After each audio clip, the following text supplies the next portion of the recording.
Welcome to another Ziva Math video. In this video, we're going to learn the rule for subtracting decimals and practice a few tips that'll come in handy. Let's take a look at our first example. Our first example is 12 and 34 hundredths minus 10 and 72 hundredths. And the rule for subtracting decimals is the same as the rule for adding decimals. You have to line up your decimals when you set up your problem.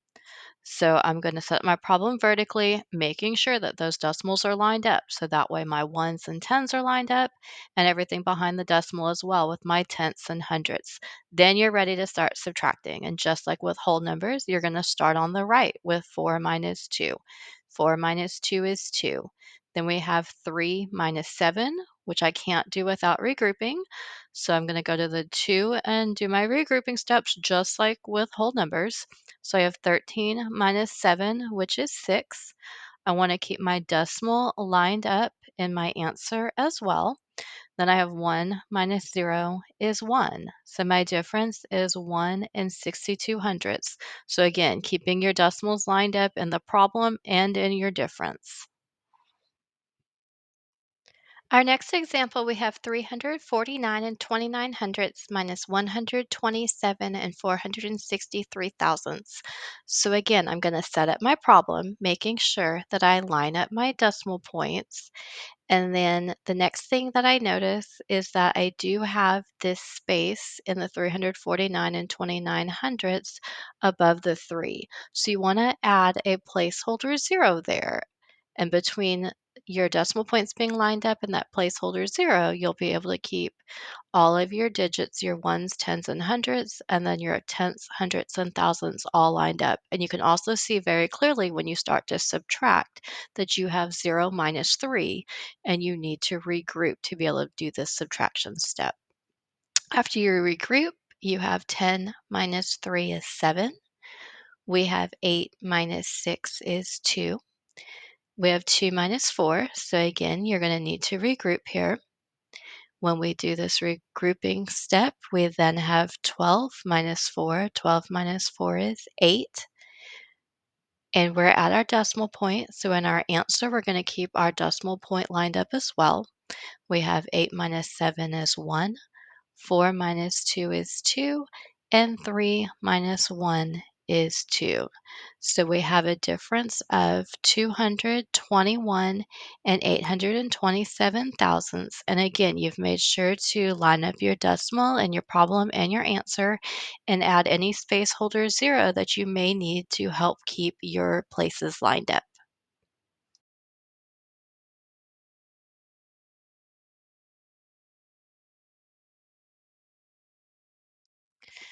For our third example, we have 17 and 53 thousandths minus 2 and 6 tenths.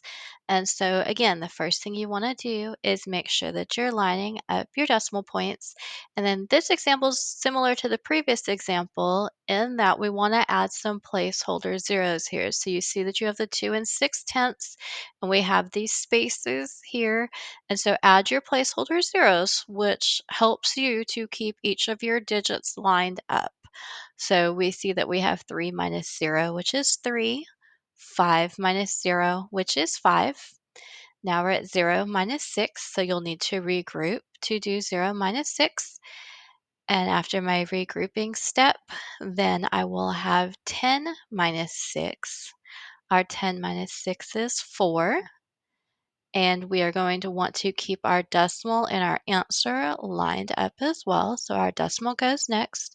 6 minus 2 is 4, and 1 minus 0 is 1. So we have a difference of 14 and 453 thousandths. Again, we lined up our decimal points and we added placeholder zeros to help keep all of our digits lined up in our problem.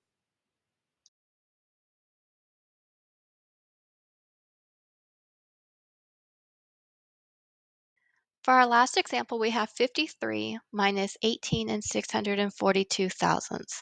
The 53 is a whole number, and so when I go to rewrite this problem vertically and line up my decimal, I need to make sure that I remember that the decimal in 53 is at the end.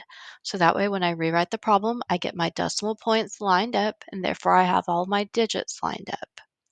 The next thing you want to think about is placing the placeholder zeros. Again, it's really important so that you can see exactly what you're subtracting and also so that you have all of your digits lined up. So once I get these placeholder zeros in, I see that my first step is going to be 0 minus 2, which I can't do. I'm going to need to regroup. And to do that regrouping step, I have to come all the way over to the ones place to the 3. One thing I want you to pay close attention to is taking these regrouping steps one place at a time. So I'm going to borrow from the 3. My tenths place is going to become a 10. Then I'm going to borrow from it, turning it into a 9 and having my hundredths as the 10. So doing this one place at a time ensures that you have the right numbers in the right place. So ultimately, I'm going to have 10 minus 2. 10 minus 2 is 8. Then I have 9 minus 4, which is 5. 9 minus 6, which is 3. Then I'm going to keep my decimal lined up in my answer just like we've been doing. Then I have 2 minus 8, which I can't do without regrouping. So I have to go out to my tens place for my regrouping step, which gives me 12 minus 8, which is 4. And then I have 4 minus 1, which is 3. So my difference is 34 and 358 thousandths. So again, I lined up my decimal, I put my placeholder zeros in, and when I have so many zeros, we want to do our regrouping one digit at a time, one place at a time, so you don't make any mistakes. Thank you for watching. Be sure to like this video and subscribe to Ziva Math for more videos.